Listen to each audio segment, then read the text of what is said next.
আসসালামু আলাইকুম। তো আমার পাশে যে গরুটা দেখতে পাচ্ছেন এটা একটা শাহিওয়াল জাতের একটা বকনা বাছুর। তো আলহামদুলিল্লাহ ১ বছরে যথেষ্ট পরিমাণ গ্রোথ এসছে।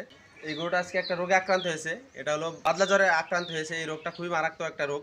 এই রোগের কারণে যদি সুচিকিৎসা না হয় বা ভালো কোনো চিকিৎসা যদি না হয়, তো এই গরু ১২ থেকে ৪৮ ঘন্টার ভিতরে মারাও যেতে পারে।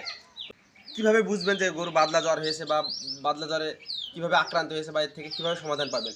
বাদলা জ্বর হলে বেশ কয়েকটা লক্ষণ আছে। এই লক্ষণগুলোর মধ্যে হচ্ছে গরুর শরীরে প্রচুর পরিমাণে তাপমাত্রা থাকবে। গরুর শরীরের পশমগুলো খাড়া খাড়া হয়ে থাকবে।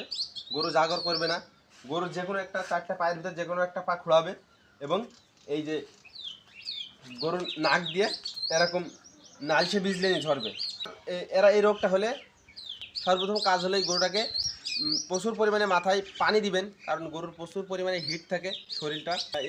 এরপরে কাজ হলো আপনার যে স্থানীয় যে ডাক্তার পশু চিকিৎসা আছে তার দ্বারা এই গরুটাকে ট্রিটমেন্ট নেওয়া। তো যে ডাক্তার দিয়ে আমি চিকিৎসা করা বিজয় ভাই, তো ওনারা আমি আসতে বলেছি। তো এই গরুটার শরীরটা এখন প্রচুর পরিমাণে হিট, তো এই জন্য মূলত আমি গরুর মাথায় এখন পানি দিব। আর এই মাথায় পানি দেওয়ার কারণে গরুটা অনেকটা স্বস্তি ফিল করবে।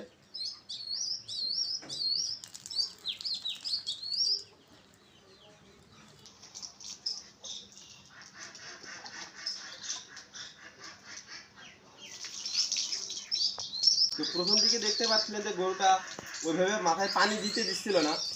এখন পরবর্তী যখন ও স্বস্তি ফিল করছিল তখন চুপচাপ দাঁড়িয়ে আছে।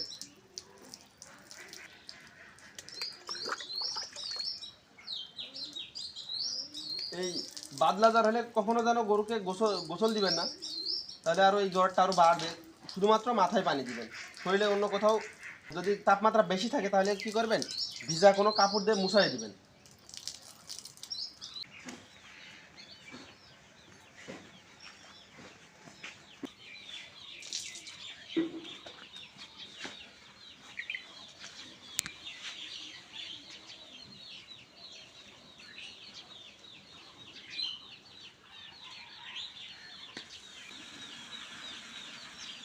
মাথাটা ভালো করে মুছাই দিবেন, কারণ মাথায় যেন পানি না থাকে, খেয়াল রাখবেন। আর মাথায় একটু সরিষার তেল দিয়ে দিবেন।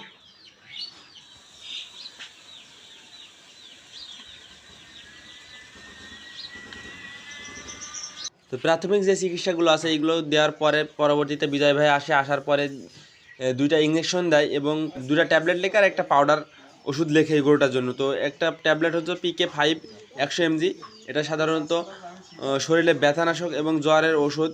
আরটা লেখে প্রোহিস্টার, অ্যান্টিহিস্টামিন, বা মানে জ্বর সর্দি অ্যালার্জি। প্রোহিস্টারের কাজ হচ্ছে এগুলোকে কমানো। আরেকটা পাউডার এটা হচ্ছে ডিজোভেট, এটার পেট ফাঁপা বা বদহজমের জন্য প্রতিরোধক।